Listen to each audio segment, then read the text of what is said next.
The snow fell silently on the edge of Lviv, coating the ground in a soft white that betrayed the chaos just beyond the horizon.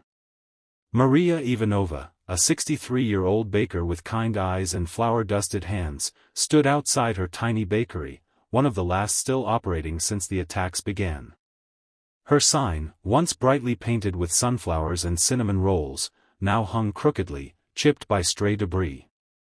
But the smell of fresh bread still curled into the air each morning, a quiet rebellion against the madness. Maria had lived through Soviet rule, Chernobyl's fear, and the revolution of dignity. But nothing, not even the collapse of the Union, felt like this. Putin has gone absolutely crazy, her neighbor had muttered just the night before as missiles screamed overhead. Yet, amid the rising smoke and sirens, Maria kept baking. The bakery had become more than a business. It was a sanctuary. Refugees with nowhere else to go found warmth and food here. Soldiers stopped for rolls, not bullets.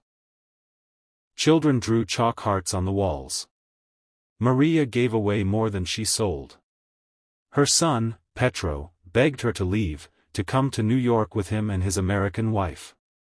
"You'll die here, Mama," he'd said over the crackling phone. "You can't keep giving when you have nothing left." But Maria believed differently. "Kindness is the only thing they can't bomb," she'd whispered. One morning, after a particularly brutal night of shelling, a young Russian soldier stumbled into the bakery. His uniform was torn, his face pale, eyes darting. He couldn't have been more than 18. His gun was missing. A Ukrainian flag was stitched onto his sleeve, clearly taken from someone else, perhaps to avoid being shot. Maria froze, as did everyone in the room. A mother clutched her toddler tighter. An old man reached for his cane like a weapon. But before fear could take over, Maria stepped forward. "Are you hurt?" she asked softly. The boy nodded, lips trembling. "I didn't sign up for this," he said in halting Ukrainian. "I just want to go home. I didn't know, I didn't think." Maria gestured toward a bench and handed him a piece of bread. It was warm, dotted with sunflower seeds. He stared at it like it was gold. "You don't have to speak," she said. "Just eat." The room remained tense, unsure. But the child in the corner, a little girl with braids, toddled over and handed the soldier a crumpled drawing of a sunflower and a blue sky. "For you," she said. He began to cry. That moment, small, fragile, absurd, broke something open. Not just in the soldier, but in the others too.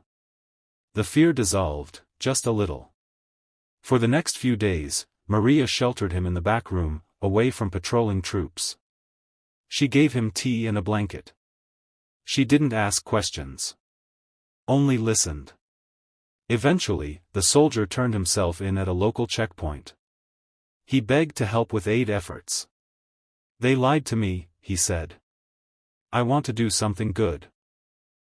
Word spread of the bakery that sheltered an enemy. Some called Maria a traitor. Others wept at her courage. But Maria never saw enemies. Only lost boys in war. Months passed. The war dragged on. Supplies ran low. One bleak morning, Maria came down with pneumonia. The clinic was full. Her breaths were ragged. Her hands trembled too much to knead dough. It seemed the kindness she'd offered would flicker out with her. But one by one, people returned. The soldier, his name was Anton, came back from Kiev, now working with an international aid group.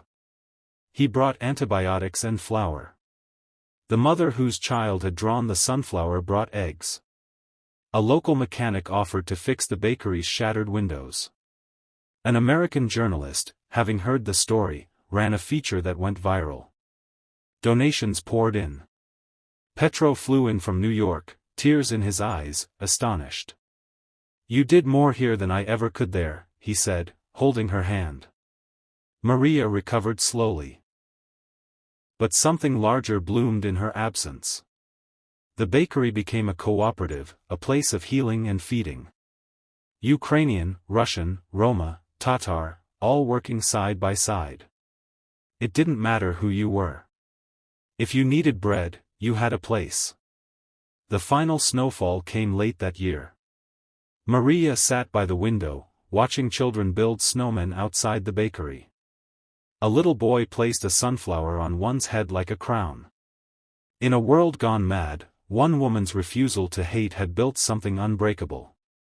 Because even when cities fall, and leaders shout, and lines are drawn in blood, kindness remembers. It remembers that before we are flags, we are hands. And hands can feed. Hands can heal. Hands can build again. The war had taken much. But it had not taken Maria's bakery. And in that small act of resistance, of compassion, the world found hope.